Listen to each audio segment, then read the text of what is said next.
2020年欧洲杯决赛在英国首都伦敦的温布利球场进行。在欧洲杯决赛中，意大利先是1-1战平英格兰队，然后在点球大战中以3-2击败英格兰队，获得欧洲杯冠军。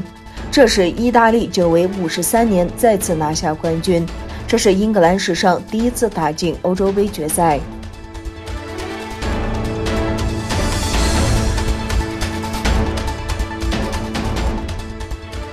斯雷伯雷尼察大屠杀26周年之际，联合国和欧盟发表声明纪念受害者。斯雷伯雷尼察大屠杀是于1995年7月发生在波斯尼亚和黑塞哥维纳的一场大屠杀，造成大约8000名当地平民死亡。随着最近19人的安葬，身份已确认的人数已到达6671人。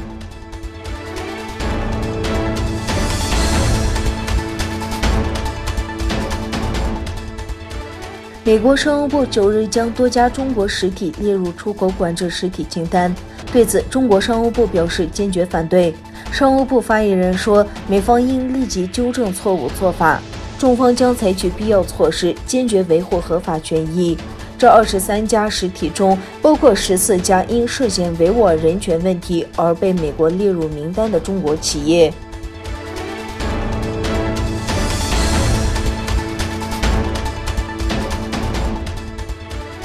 当地时间7月11日，俄罗斯国防部国家国防管理中心发布公告，俄军调派了2架战机升空，对2架美国侦察机进行了伴飞拦截。公告称，当天俄军雷达在黑海中立水域上发现接近俄边境的空中目标。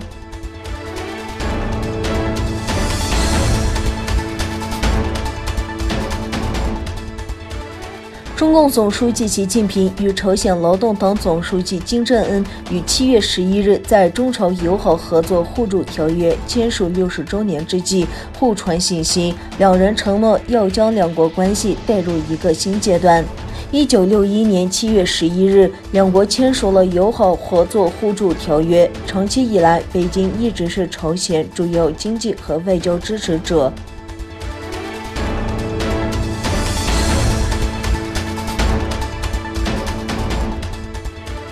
土耳其埃尔多安和巴勒斯坦民族权力机构主席阿巴斯在伊斯坦布尔会晤。据报道，埃尔多安总统在会晤中表示，不会对以色列在巴勒斯坦的暴行保持沉默。